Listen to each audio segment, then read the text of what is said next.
Okay, so now that I've created my third sketch, and I've gone ahead and I've painted in two of them, one of which you want to make sure you label these. This is monochromatic, and this one is more of I was thinking a complementary. More of a complementary color scheme, kind of this orange-brown next to this blue. And I'm going to be really open to if you say it's complementary, and you want to consider this like an orange color, even though it's more of a on the brown side, that's okay with me. I'm not going to be super picky when it comes to those color schemes. Even if you put like a red in here, as long as your dominant colors are still those that fit within that color scheme range, then you're okay. Okay, as you can see, my monochromatic one, I used mostly browns, but I did put a little yellow in there, which the watercolor that I put on was a little strong, so I wouldn't do it normally that strong, but I would still consider this okay. I wouldn't dock you down for it, because it's still very much related. And so even though you can say, yeah, that's definitely some yellow in there, as long as your dominant colors fit within that color scheme, you're going to be okay for the assignment. Okay. The third one over here I was going to work on and show you guys how I would develop that, because now that I get the colors in there, so I've really kind of changed my mind on my design, that I actually am really curious to see how this one's going to turn out. Because after I sketched these two out here, I wanted to go a little bit closer on this one, fill up the space a little bit more, see if I like that better. But I'm not quite sure. I'm wondering how this one's going to turn out. So. And I'm just thinking this might turn out a little bit better. So I'm going to start off with, when you're painting with oils, just as the general rule is that you always block in your shadows. And so I'm going to try, even though I'm using watercolor, which I don't necessarily follow that rule, I'm going to try to work with the shadows first. And so I'm going to try to define my darkest areas first, and kind of work from there. Oh, that's too much right there. So, and I'm also working with watercolor, so that does make it a little bit more difficult as well, because it is a different rules apply. So let's get my example here. See there, get the glare out of the way, so I can see some of the darker shadows up through here. It makes the eye socket here really quite strong.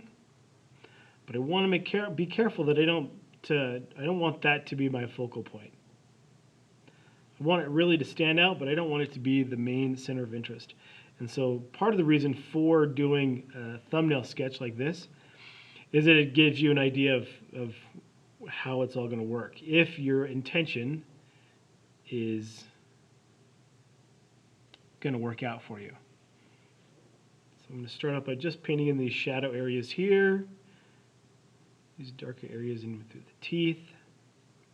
Still want to pull my focal point, I think, over towards this area, more towards the nose. And so I'm going to have the most interesting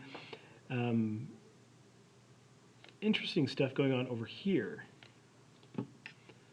So I'm also, when I get water put in there, it's going to look much darker than what it actually is until it actually dries out. But pull in some shading across through here.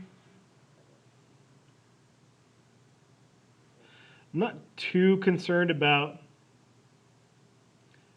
the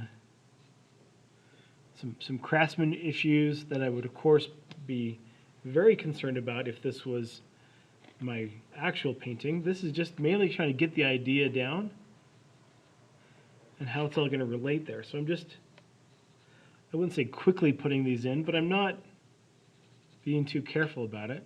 In fact, I'm being really careless about it.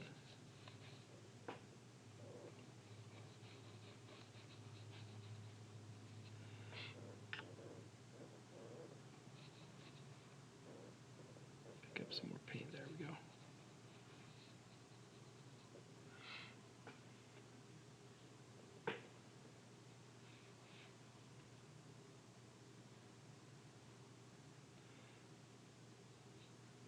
And I can see at this point right now, this really does still make my focal point. My eye goes here first, because I see this strong contrast in through this area here.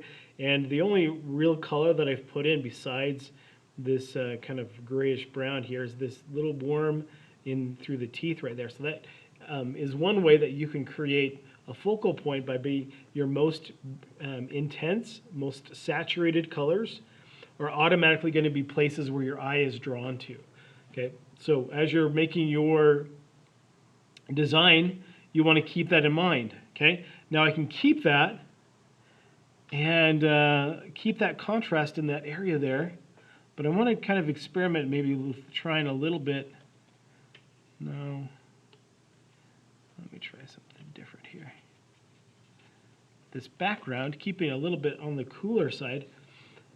And so that's another thing is how are you going to handle these backgrounds? I want you to paint the entire area in, because I also want to see how you're going to deal with background issues. Okay, because that can be a way that can easily help you to attract attention to a strong focal point or take away from your focal point. Okay, so if I want this to be my focal point here, if I were to go in with the same shade right here, obviously that's going to totally blend in and it's going to lose the center of interest here. So I've got a couple of options I need to do. I need to, if I'm going to go in, I'll just do this anyway so you can kind of see what's going to happen here. So if I were to take this and put this in here, you can easily or clearly see how my focal point starts to shift from over here to over here, because now I don't have that same level of contrast that I once had.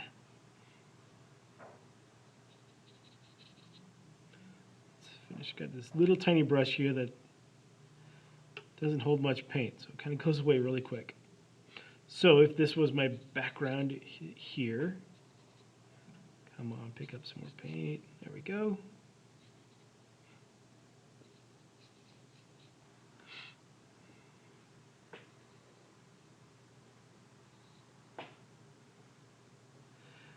But I've kind of, one thing I've done right now at this point is I've kind of treated it all the same. And so now that all my values are really close to each other, I'm really starting to lose some of that interest that I once had. And so the one thing, if this happens to you, or when this happens to you, because it always happens, is you need to push that contrast. So what I'm going to do is now start to make some of these values here darker. And this is where abstraction can come into play, because you don't have to rely upon this image here. If I want to go darker here, I can go darker here to make this contrast really pop and really stand out. Okay, so now I've put that contrast in there. See how much more interesting this becomes because it has that high level of contrast. Okay, so if you're starting to see your painting and nothing really stands out, don't be afraid to push those lights and those darks. Okay, most of the time that's the problem of what makes your painting look kind of like a ho-hum, is it needs more contrast. Okay, and I need to do something with the background as well. I've kind of painted it all in the same, and so maybe if I were to push the values darker in some areas and lighter in some areas, so if I were to go darker down here, okay, that's going to make it, of course, much more interesting through here. Now I have to be careful, because if I still want this to be my focal point, then I still have to keep my high contrast in this particular area through here. Let's put in a little bit more color.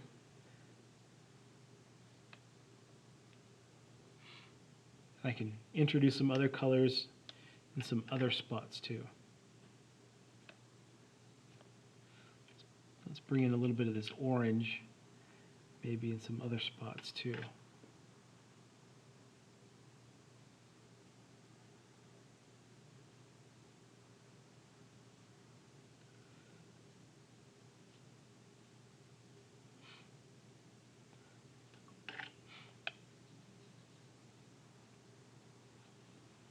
Okay, but this gives me a really good idea of what my painting is going to look like in a relatively short time.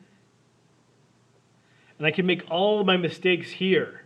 I don't want to make my mistakes on my beginning or my final project, because I want that to look nice. And so if you do all the hard work here, your final painting is going to be so much easier. And if I know students like I do, easy is the magic word. You want this to be easy. So do the hard work here where it's okay to make mistakes.